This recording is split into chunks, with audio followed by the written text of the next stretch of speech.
First of all, good evening. I'm Lieutenant Robert Moretz, and I'm the Area Commander for Area 1. Area 1 in the city of Fontana is everything citywide north of the 210 freeway. So you live north of the 210 freeway in Fontana, you're in Area 1 and you're in the right place. Tonight we're just going to go over some of our upcoming events, and then we have a presentation from our COPE unit, and then I'll go ahead and take some questions and answers. Some upcoming events, May 11th, we have our household hazardous waste disposal. You can drop off your household hazardous waste. Council meeting on May 14th. We have our Relay for Life with the American Cancer Society starting on May 18th at Summit High School, COPE unit. We'll be doing Coffee with a Cop. May 29th, the one is at 14505 Foothill Boulevard. So it's the Foothill and Cherry Farmer Boys at 9 in the morning till 11. So if you want to come hang out with some police officers, have some coffee, talk to them, and get to know some of the guys, it's kind of a good event. It's fun. We have the 105th annual Fontana Days starting May 30th to June 2nd. Of course, it's already started. It's a month-long celebration. But that's actually the event that occurs down at Betts Park. It starts May 30th for the weekend down there to be the carnival down there in Betts Park. If you guys have never been down there for that, it's kind of fun if you're new to the area. Or even if you've been here but you've never been down there. It's kind of fun to take your kids down there. We'll be down there. Our associations will be down there, the POA, the PMA, and our PDA. They'll go down and they'll have the barbecue trailer down there, barbecuing and stuff, so it's fun. May is Bicycle and Motorcycle Safety Month. So our traffic unit will be hosting PSAs, and they'll be planning enforcement details for motorcycle violations. And when it comes to bicycles, mostly, especially with the kids, they're out there doing education about riding with their helmets on and stuff like that. And then May 20th to June 2nd, we have National Click It or Ticket campaign. So make sure, you should always have your seatbelts on, but make sure definitely between May 20th and June 2nd, the Office of Traffic Safety is going to be funding education and enforcement details in their plan. So officers are going to be out there looking for people not wearing their seatbelts. So make sure you guys wear your seatbelts. This flyer right here is over on our side table. This is a really neat flyer. Grab one if you don't have one and keep it in your house. This is the Who You Gonna Call flyer, and it's kind of hard to see up here, but it has phone numbers for everything you might have an issue with. Potholes, power lines, down, anything in the city. On this flyer, you look on here, and it will tell you who do you call. And there's a phone number for you to call for pretty much any problem you have within the city. It'll get you in touch with different city resources and departments that'll handle that specific issue. Traffic lights, street lights, things like that. Okay, next, we have a presentation with our COPE unit. And our COPE unit, well, I'll let them tell you about it, but they do a lot of stuff in the city for community outreach and public engagement. They do our crime prevention stuff, and they do a lot of really neat stuff. It doesn't necessarily have to do with enforcement as much as like public education and outreach. So I'll take a minute up here and talk to you guys and tell you about the COPE unit. And we have Sergeant Kellen Guthrie. Turn it over to Kellen. Hello, everyone. Hello. As Lieutenant Moretz said, my name is Kellen. As you can see here, the COPE unit, there's 4 of us. I'm the sergeant. Officer Guerrero's here in front. Officer Bender's here, and Officer Romero couldn't make it tonight. We also have 3 what we call community policing technicians. So they're non-sworn employees. So there's a total of 7 of us. So you're here to say COPE. It says up there, it's community outreach and public engagement. That's where COPE comes from. If you've been to community meetings in the past or done some community events, you might have heard it called crime prevention. That's what it was called in the past. And we just kind of updated it because over the years, as you know, community-oriented policing has expanded, so has what we do. So the basics of what we do is everything from social media, which is why we're here tonight. We're filming it for our Facebook page, all the way to barbecuing at schools, to working with our chaplains in the homeless outreach program, to our volunteers, and just about everything else that you can think of in between. The way I like to explain it is we do the things that are basically non-enforcement related. So positive, non-enforcement stuff, that's kind of our gig, and we enjoy it. So if you see us, if you see anything on social media, it wasn't necessarily us that did it, but we posted it, we handle all the social media. Our press releases, we're also press information officers. So if something major happens in the city and we have a press conference or something like that, you might see one of us in front of the camera, introducing the chief or something like that. Exploring, yeah, that's a big one. So if you have someone, a child that you know that's 14 to 20 that's sort of interested in police, law enforcement, it's almost like it's a kind of a scout program, but directed towards, a future in law enforcement. So they come, they get uniforms, they come to our station, they do PT, they do scenarios, training, all that sort of stuff. So if you have anyone that you know that's interested in it, I think that's an awesome program for teenagers. And then they eventually rotate out as they get a little older, and then we try to help them whether they want to go in the military or law enforcement or whatever they want to do with their future. We help them out with that as well. Chaplains are volunteers. That's our faith-based volunteers. We also have normal volunteers. Just if you want to donate time to the city, you come, we interview you, do a small background check on you, and then you can help us with if our street lights go down and we have to put up barriers, if we have a bad traffic accident, some of our more serious crime scenes, and we're going to shut down a significant area for a while. Our volunteers will come help us with that. They patrol our parks. They'll do parking citations. They do a lot of stuff for us too. So if you have time and you want to be a volunteer, we'd love to have you. FLIP, that's another one. That stands for Fontana Leadership Intervention Program.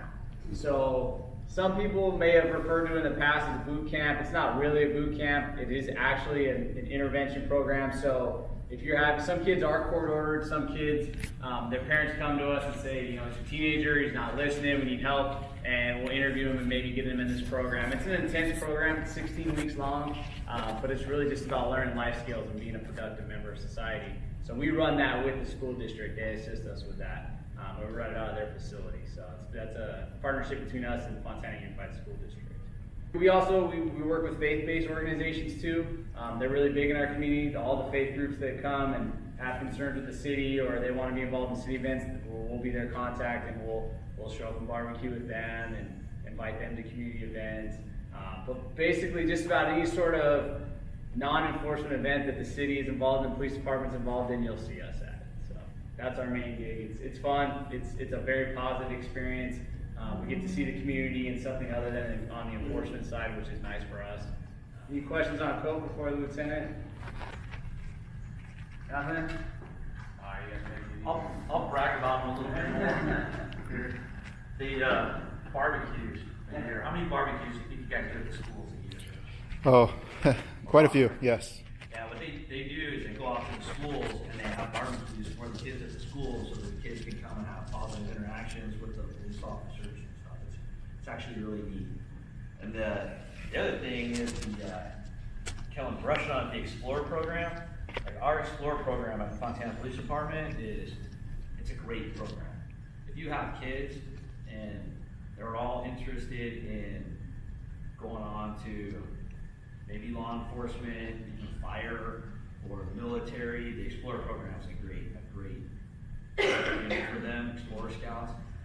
They host a Explorer Academy. Yeah, 6 days, they spend the night, they have guardians there, they'll spend the night, it's 24 hours. It's almost like a boot camp because the kids actually stay at a facility here and the officers stay with them and it's 24 hours a day. It's not as intensive as boot camp, but it's fun and they have a lot of activities for them. So it's a really great experience. So I encourage you if you have kids or grandkids in Montana, it's a great thing to take advantage of. We have officers now that started on our Explorer program, right? Rich started here. Yes, sir. Before, what, like 43 years ago? Or Something like that, 42. Around. When you do barbecues, do you do high school, elementary, and junior high, or do you just do one? We do all sorts of barbecues. It's one of those things that we like to work with the various PTAs.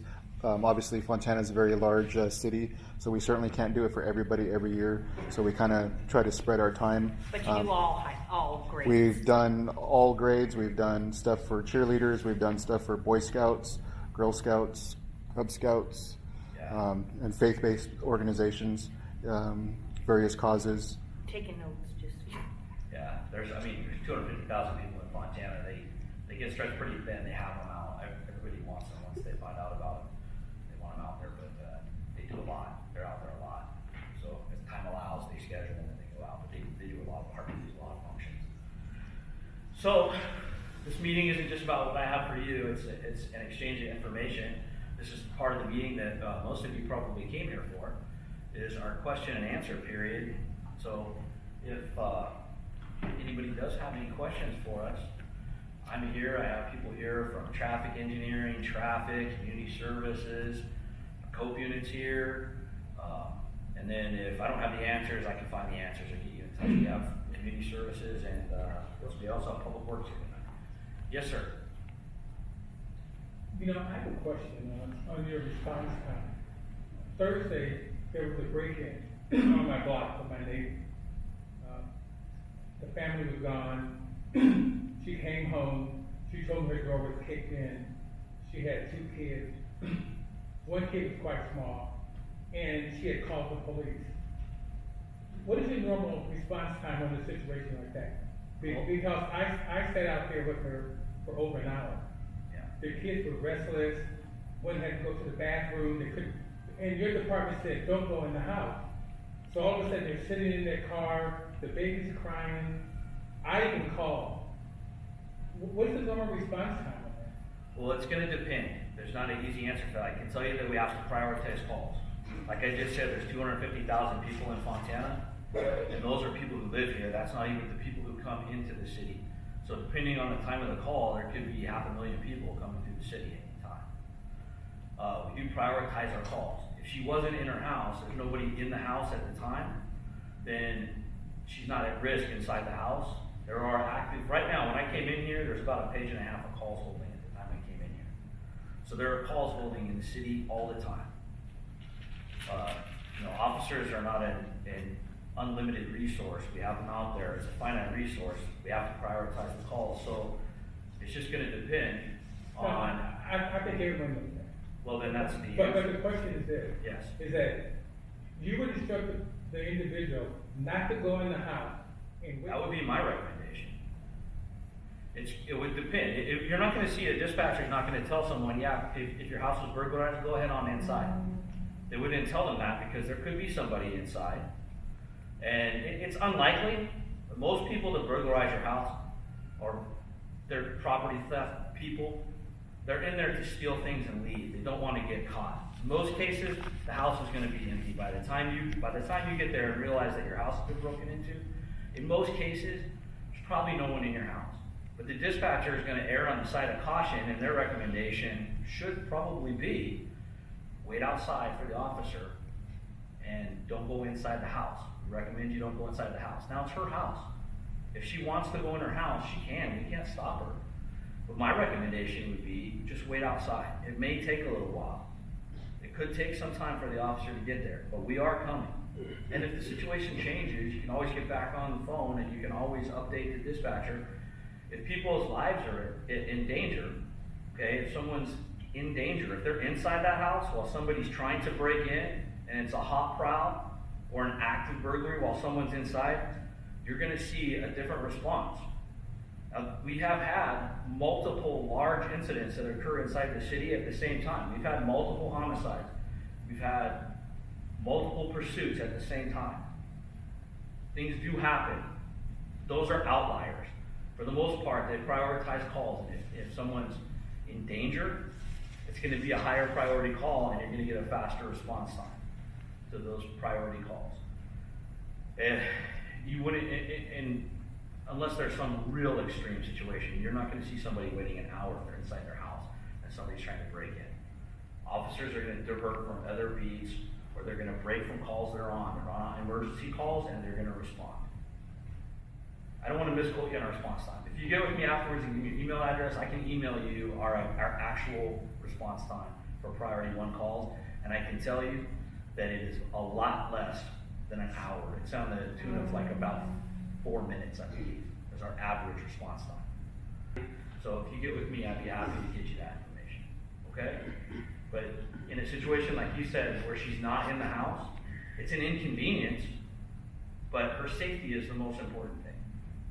And if it was my wife and our kids out there, I would want the officers to tell her to do the same thing, wait outside. And when somebody gets there that can go through and clear the house safely, then they can do that. And it's an inconvenience, just like being burglarized. It's a huge inconvenience. Any other questions? Yes, sir. I was curious about something I've been seeing more recently, or maybe this shows out more. At nighttime, it almost looks like your license plates are redacted. The white background California plates through the number alpha portion, it almost looks like a gray band. And in the daytime, you can kind of see where the white reflective paint's been removed. So, I mean, it's all over. It's just not Fontana. It's Rancho. It's San Diego. Is there anything out about that? I think I know what you're talking about. And this is the first year they have what's it called? Automated dealer license plates, something like that. I can't remember the exact terminology the state uses. But it used to be when you bought a car that they would give you temporary registration that you would put on your front windshield. Now there's a new law that came into effect, and the dealers have to actually issue a temporary dealer license plate for every car. And those are the ones that we're seeing driving around right now. They look kind of funky, kind of like a paper plate, and they all start, I think, with A. And then there's a series of numbers afterwards. Yeah. That's a temporary registration license plate for that car. And that way, it used to be, we would see a car driving around with what we call paper plates. They would have the dealer emblem on them or something like that. There's really no way to tell who was in that car, or who was driving that car, whether it was registered, whether it was just unregistered and they had that on there, if it was stolen. So the state came up with this. Now those cars, we can actually run those temporary registration, and it will come up with the registered owner and the legal owner and the same information that would come on a regular license plate. So those are temporary. So if you see those, they're still paper, but those are the new temporary registration license plates that are on cars. Now there's something else. There are products that you can buy that you can put on your license plate that will make it non-reflective, so that when you're driving, license plate readers like you have on the freeway for what's it called, like Fast Track and things like that. Theoretically, it makes it to where it's difficult for them to read the license plate. Whether that's actually true or not, I don't know to what degree, I don't know. It is illegal. So it's illegal for anyone to do that. If you put anything on your license plate that alters it and makes it more difficult to read under any circumstances, if you put plastic over it, any film over the top of it, it's illegal. You can actually be stopped and you can get cited for that. So the people you see with plastic sheets over their license plate, like the license plate covers, those are illegal. Spraying stuff on them to make them not reflective, that's illegal. So if you do see that, it is illegal. But the temporary ones, they're not reflective, they're just paper. So that might be what you're seeing. Yeah, I've seen the paper, and I'm glad those came out, because there was, we had cars cruising through the neighborhood, paper plates, and it's like, yeah, the car is 18 years old, it's doing paper plates, that kind of thing. Now these are actually older vehicles, the metal plate, and that portion's been altered through whatever product or process, and I think you kind of hit on it. It's unlawful to do that, but that leaves you guys in a spot, because you pull a person over and they say, I didn't do that. Well, if they did, they can still, it's still in violation of the law. So for, moving an infraction, something like that, they don't necessarily have to intend it could have been that way when they got it. They may still get a correctable citation that says, fix it, go get new license plates for your car, and then we'll sign the citation off. So they can still get a citation for it, but it is illegal, and you're right. I think we see more and more of that.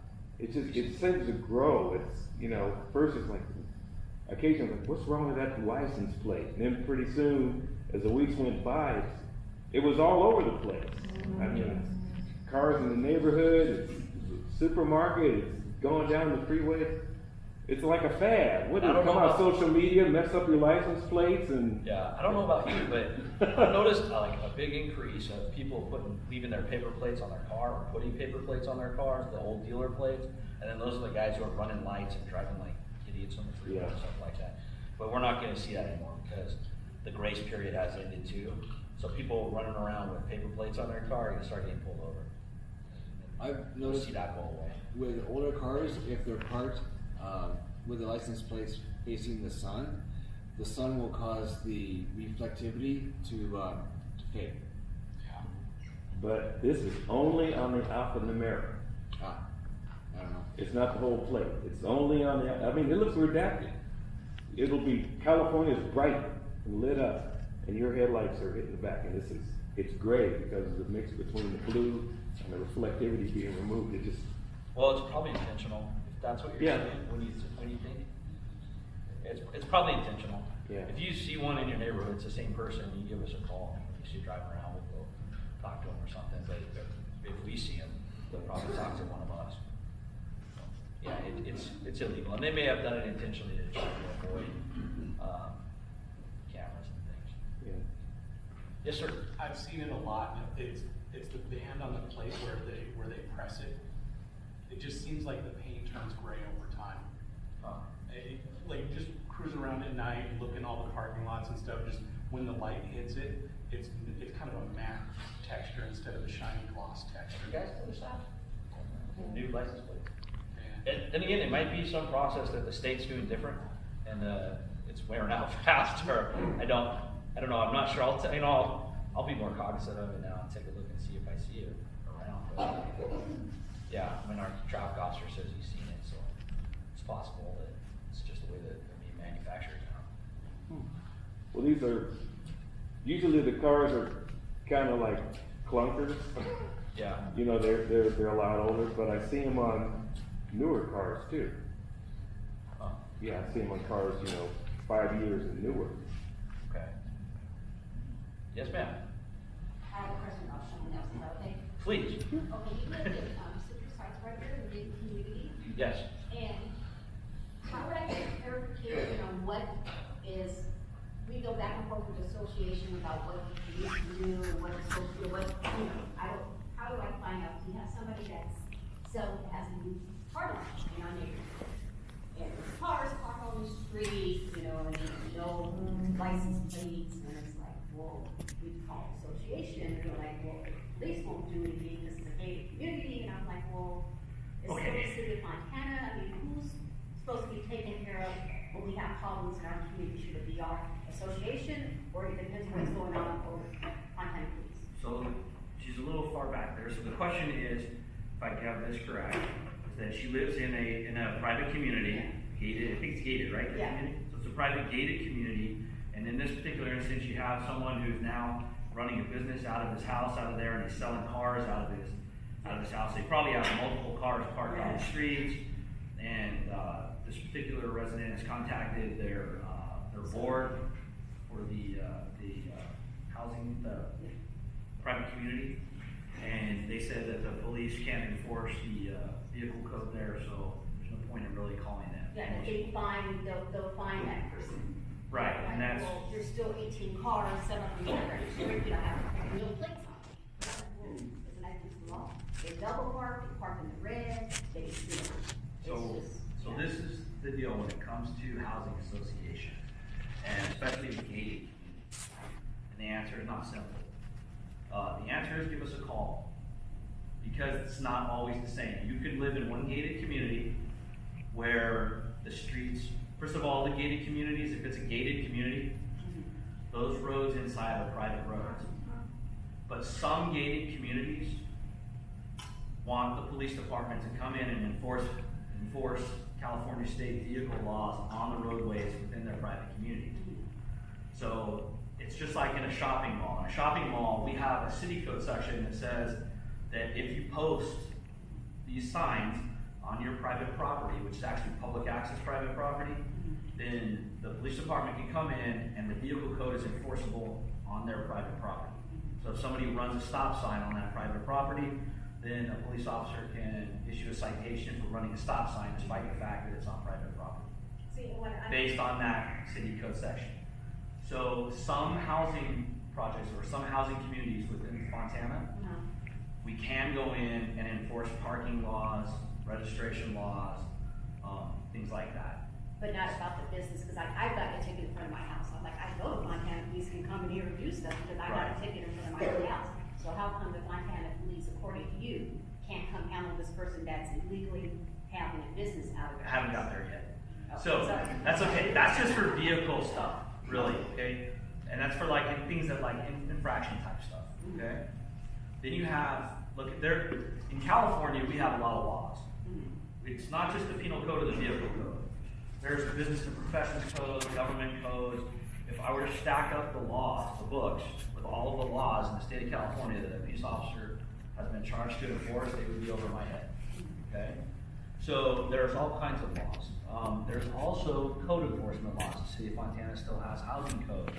And there's codes about businesses that you can run within the city, the licensing you have to have. I'm not an expert in all of that. There's no way I can tell you every law that's in all of this stuff. We do have our code enforcement unit. So if you give us a call or you send me an email about your... There was supposed to be someone here tonight. There is someone here with codes. Okay, I met another officer yesterday that said, I can talk to you after. I'm sorry? I can talk to you after. Yeah, and that's what I was going to suggest. But the thing is, like, if you weren't here, first of all, you can call our dispatch. You're not going to know everything. Yes. And if you don't get the answer that makes you happy, send me an email. If you live in a different area in Fontana, go to the Fontana Police Department's area commander page and look up and find out which area commander handles your area. There's 4 of them in Fontana, and we have 4 lieutenants who are the area commanders. Look them up and send them an email. There's a link right there. Click it, send us an email. And like I said, we may not know the answer, but we're going to find someone that does know the answer. And at the end of the day, it may not be the answer you want to hear, but it will be an honest and truthful answer, and we're going to enforce the laws of the state of California and the city of Fontana.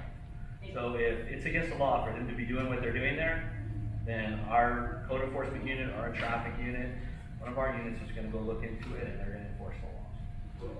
Okay? And so that's the big thing. When it comes to housing communities, it may take a little more time, especially when you have gated communities that you live in, especially if it's a traffic issue.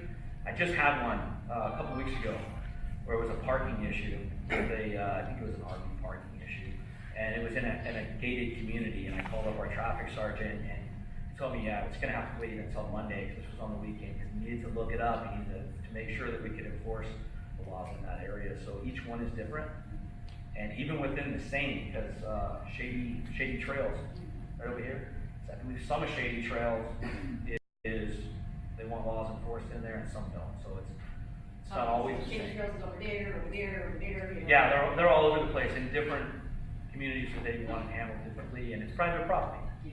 So when you buy in a gated community, you're buying a house on private property, really, and the streets are private property, and that's what your association dues go to pay for and things like that. That's why you can see like speed bumps and stuff in gated communities that you don't see on city streets because it's not a city street. So, does that answer your question? Yes, and I'll talk to her. Thank you so much. Okay, you bet. Any other questions? Yes, sir. Yeah, we have a, sorry, somebody. That's okay, I'll get you two. Go ahead. We have a home alarm system, and it's monitored, and if it goes off, they are supposed to call the police department. I've been told that the police department in Fontana does not respond to calls from home alarms going off. Is that true? Or what is the policy? It's called the verified response alarm policy, okay? And there's actually, I think you can find some information about it on the city's website, on the police department's website. It's called verified response. I've been a police officer for a long time. I was a police officer before verified response.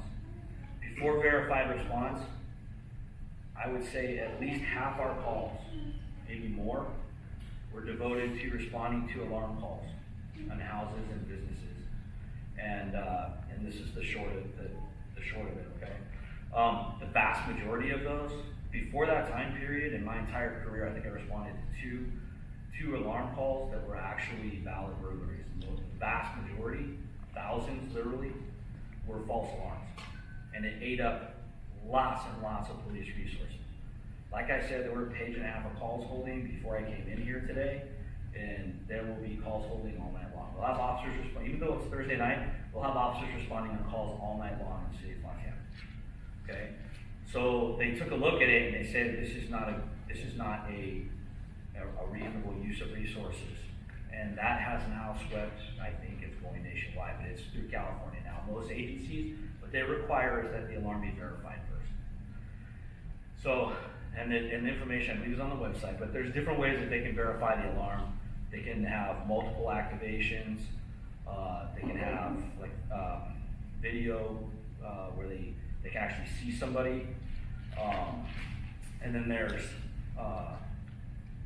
they have the actual alarm company response and they verify that the alarm has been verified. If the alarm company calls and they don't verify the alarm first before they contact us, the alarm company can be cited.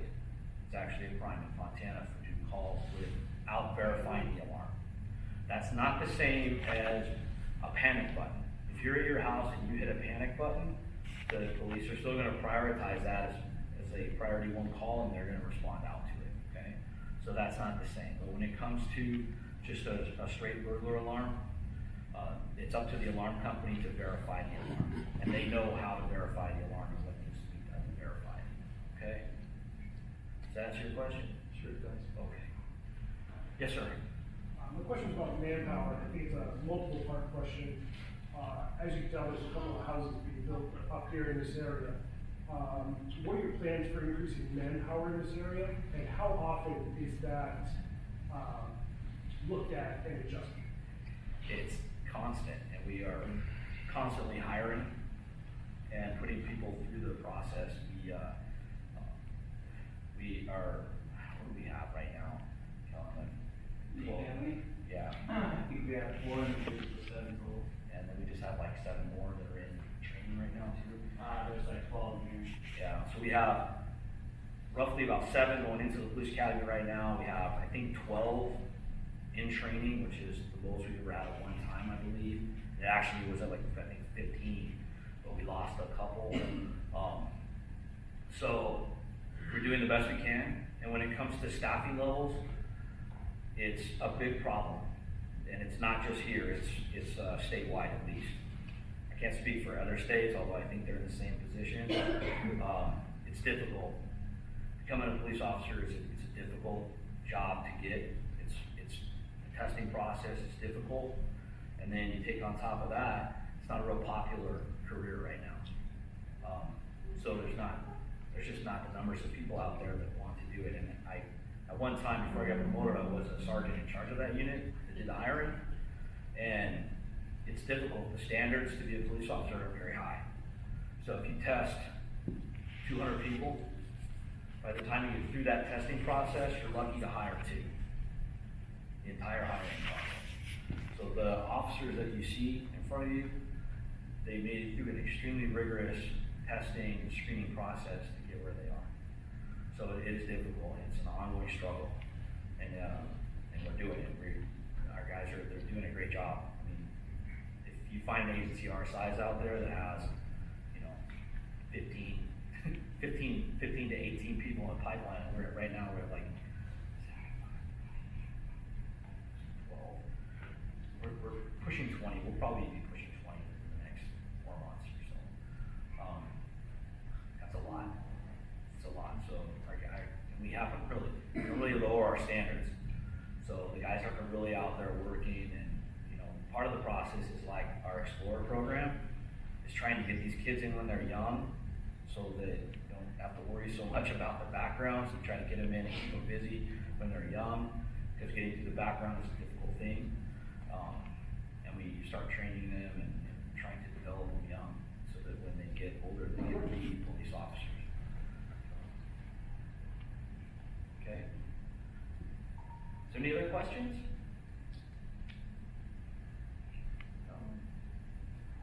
Okay, well, I'd like to thank you guys for coming. Remember, we're your area commanders. can always go to the Fontana Police Department's webpage. You can Google Fontana Police Department Area Commander Unit, and it'll take you, the link will take you there. You look it up, it'll explain to you which area commander is in charge of your area. You can always send us an email. Our telephone number's in there too. The fastest response is probably going to be email, because most of us check our emails even if it's our days off. Whereas if you leave a message on the phone, you probably won't hear from us until we get back from the phone. So thank you guys for coming. Our next meeting will be Thursday, September 12th. And it's going to be held at the Sierra Lakes Elementary School. Thank you, everyone. Take care.